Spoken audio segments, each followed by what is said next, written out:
Your home should support your life, not drain it. I'm Katie Trudeau, and this is the Whole Home Living Podcast. Here, we talk about simple, plant-forward eating, realistic rhythms, and small systems that help your home work with you, not against you. No perfection, no pressure, just practical shifts that make everyday life feel lighter, calmer, and more nourishing. Let's get into today's episode. Hey there, and welcome back to the Whole Home Living Podcast, where plant-based eating meets practical living for busy families. If you've ever wondered why you can eat a meal and feel hungry an hour later, then today's episode is just for you. Let me guess. You eat breakfast, and by 10 a.m., you're starving. I've been there. I've definitely been there. You eat lunch, but by 3 p.m., you're rummaging through the pantry like something's missing. You eat dinner, but an hour later, you're standing in the kitchen thinking, I literally just ate. Why am I still hungry? If that sounds familiar, I want you to hear this very clearly. You are not broken, you are not weak, and this is not a willpower problem. Today, we're talking about why you're always hungry, even when you're trying to eat healthy, and actually fixes it.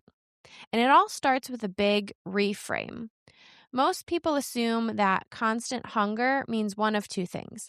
Either I eat too much or I need discipline. But in reality, persistent hunger is almost always a biology problem, not a character flaw. Your body is trying to tell you something. In fact, your body will tell you a lot of things if you start to listen to it.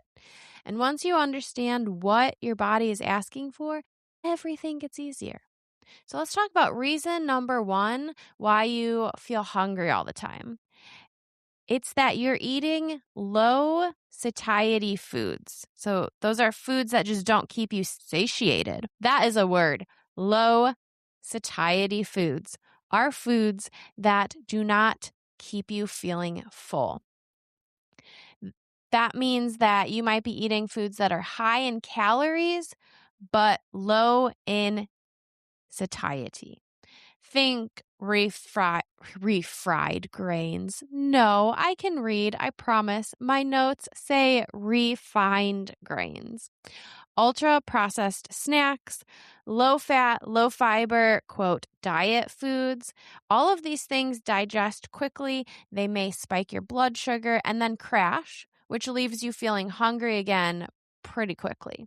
Your body isn't asking necessarily for more food. It's asking for more nourishment. It wants to feel full.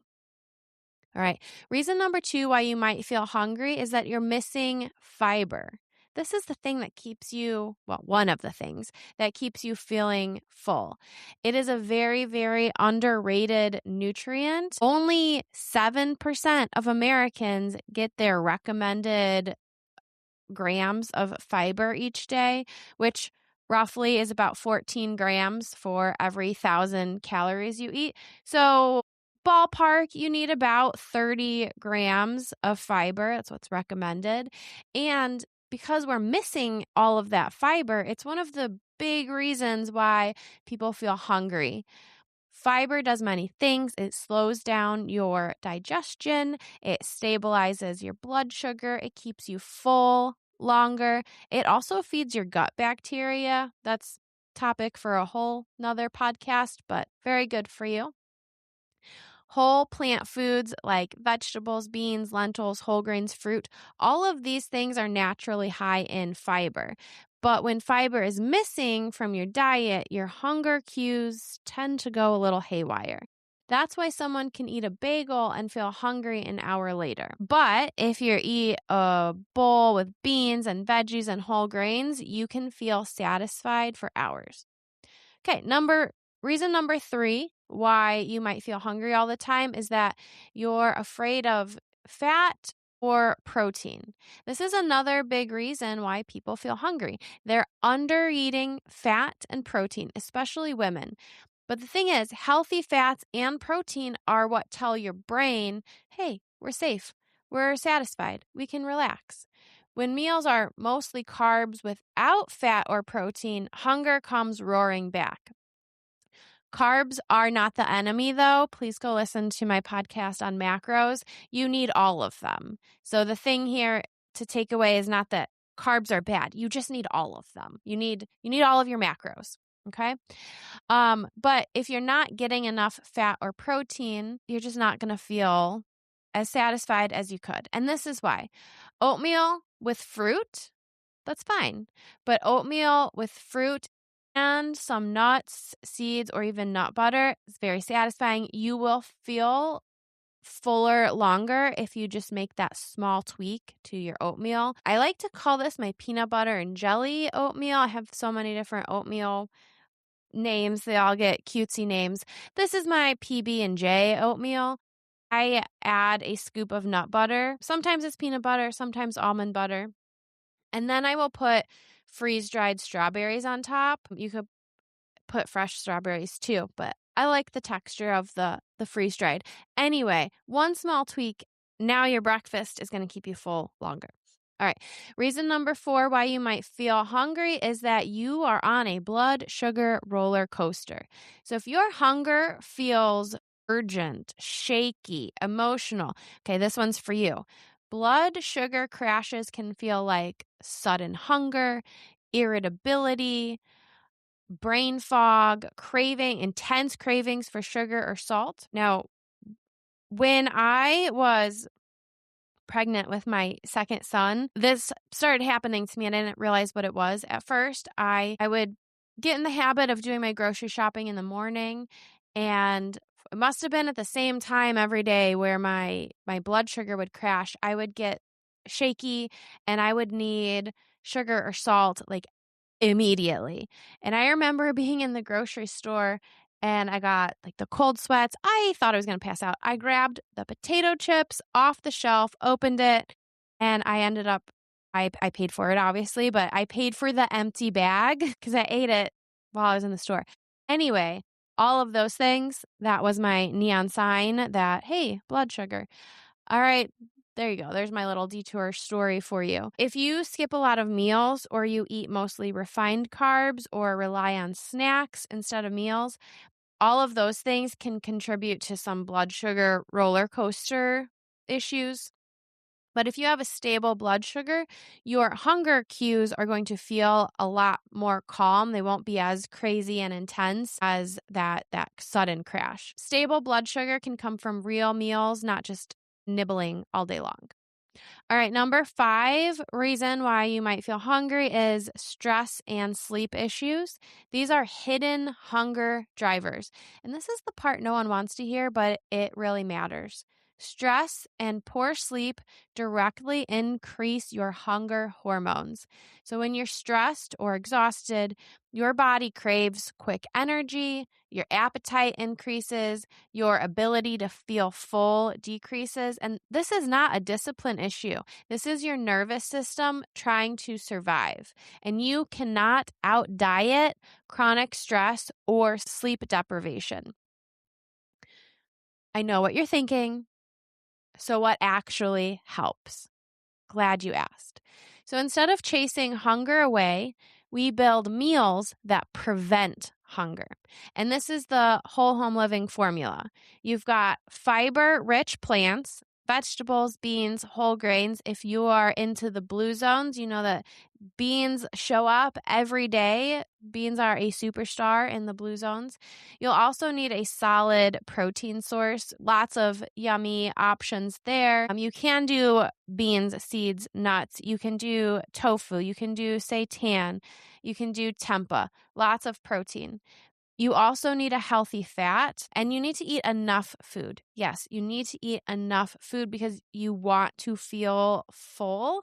And one of the best ways to do that without blowing your calorie budget is eating high volume but low calorie density food. So if you're building a bowl, load it up with your base of lettuce. Yes, you can add some rice. I like some brown rice for healthy carb, but make your base be lettuce and you can eat so much more. And it feels so satisfying to be able to eat a huge bowl without blowing your calorie budget. And again, that's why systems like traffic light eating work so well. If you're new to traffic light eating, go check out episode 4, where I talk all about traffic light eating. So green foods provide volume and nutrients. You can eat a lot of green foods. As a refresher, green foods are things that are grown, fruits, vegetables. Yellow foods give you a lot of that filling feeling. This is where you see beans, rice is in this category. Yellow just means, hey, slow down, you can't eat this unlimited. But yellow foods give you a lot of nutrients that green foods don't. And then together, these foods help calm your hunger instead of fighting it. So let's make this real. What would a lunch look like that would keep you feeling full? We have option 1. All right, this is a little quiz here, so play along with me. Option 1, you have a salad with lettuce, cucumber, and low-fat dressing. Or you have option 2, you have a bowl with roasted veggies, chickpeas, quinoa, avocado, and tahini. Okay, which one are you thinking? They may or may not be the same calories. Option 2 might be a little bit more calorie heavy, but are you going to have the same hunger outcome? Absolutely not. That first choice leaves you grazing all afternoon, so you actually might eat more calories in the long run. But lunch option number 2 carries you through the rest of the day. You're going to feel full and good after that. So the big takeaway is that if you're always hungry, don't say, "What's wrong with me?" Instead, ask, "What is my body asking for that it's not getting?" Most of the time, the answer is more fiber, more balance, more real food, less stress, more rest. So again, hunger is information. It is not a failure. Hunger is regulated by hormones, and we know that hormones are chemical messengers, and they are telling us something. So for your weekly challenge, this week I want you to do one simple thing. Build one meal that truly satisfies you. Not low calorie, not good enough. I want it to really satisfy you. And I want you to look at the clock and notice how long it holds you. Notice how your body responds. Once you become aware of these things, everything changes. So again, you don't need more willpower. You need meals and a home that work with your biology. Thanks for being here. If this episode gave you an wow moment, please share it with someone who's tired of feeling hungry all the time. See you next week. If today's episode was helpful, take a moment to share it with someone who could use a little more ease around food and home. You can also leave a review. It helps more families find whole home living. For simple resources, practical tools, and upcoming workshops, visit wholehomeliving365.com. And remember, eating well doesn't require perfection. It just needs a system that works with your life. I'm Katie Trudeau. See you next time.